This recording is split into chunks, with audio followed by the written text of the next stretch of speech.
Para muhibbin rahimakumullah.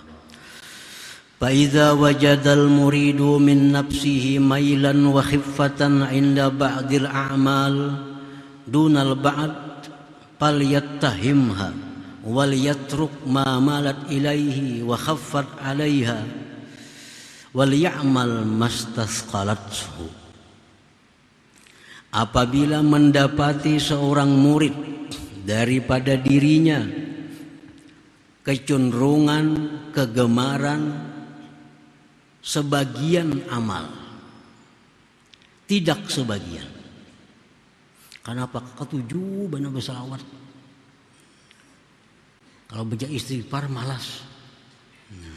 Ketujuh sembahyang sunat. Kalau baca Quran malas.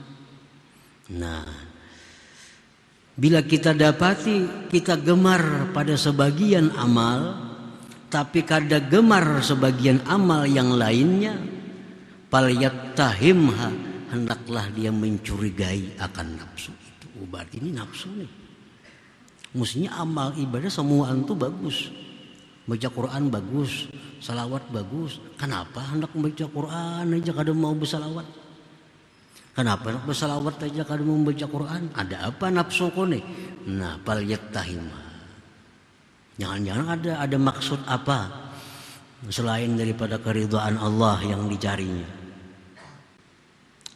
Wal yatruk ma malat ilai, dan hendaknya dia meninggalkan yang mana nafsu itu condong kepadanya dan ringan atasnya. Wal ya'mal mastasqalathu, dan hendaklah dia beramal melaksanakan yang berat nafsu akannya. Nah, para muhibbin rahimakumullah.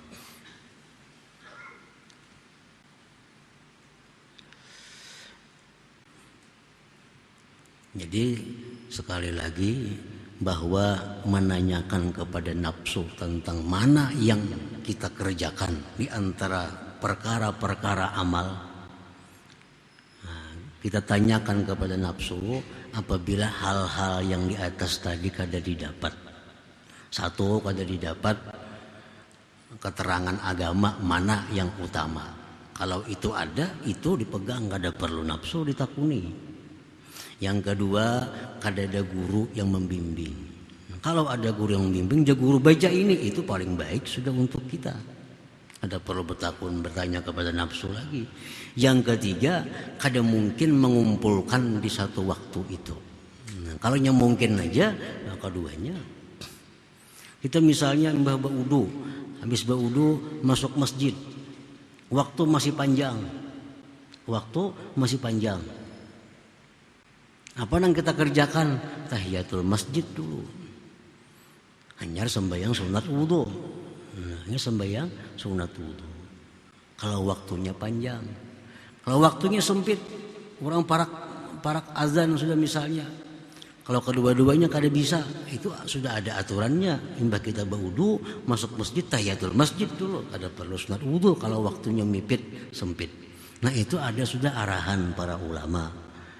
Yang jadi masalah ini kada ada arahan. Kita kada tahu mana yang perlu kita laksanakan dari sekian banyak amal. Kan amal banyak.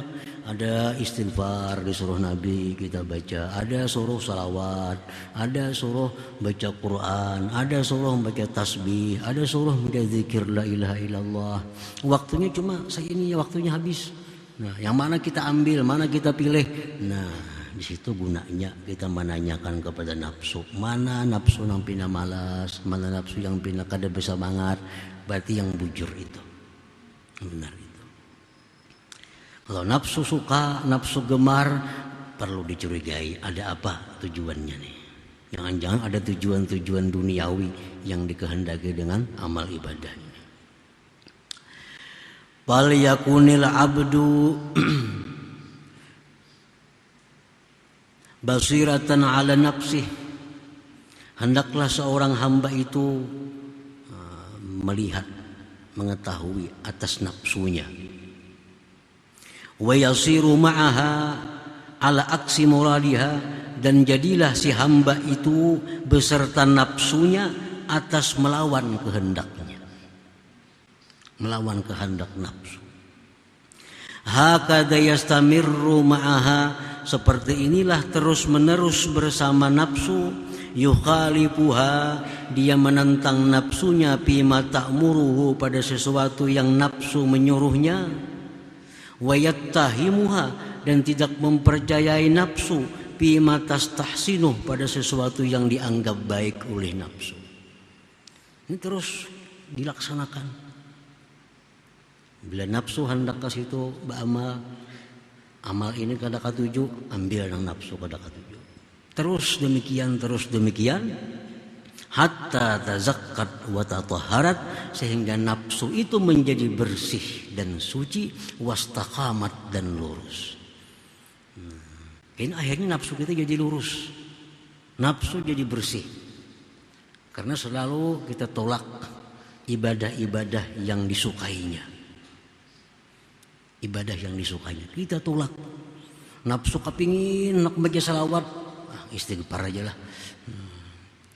Nafsu kepingin baca Quran, salawat saja lah aku baca. Terus berjalan seperti itu, akhirnya nafsu ini bersih, nafsu ini suci, wasarat nafsan mutmainnah, dan menjadi nafsu yang mutmainnah. Akhirnya nafsu kita jadi nafsu mutmainnah.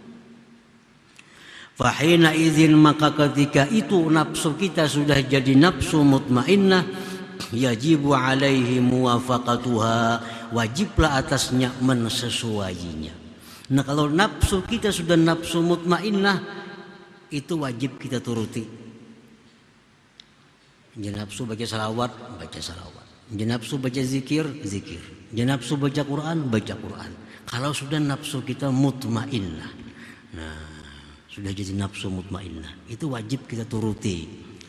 Iz la yatajalla bin nafsil mutmainnah illal haq, karena tidaklah nampak pada nafsu mutmainnah melainkan yang benar.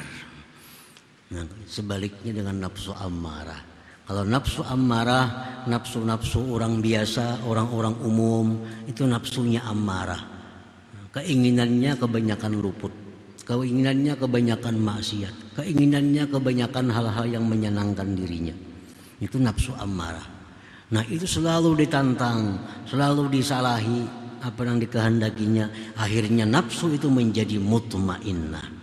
Kalau nafsu sudah mutmainnah, apa yang dikehendakinya itu pasti bagus dan dituruti.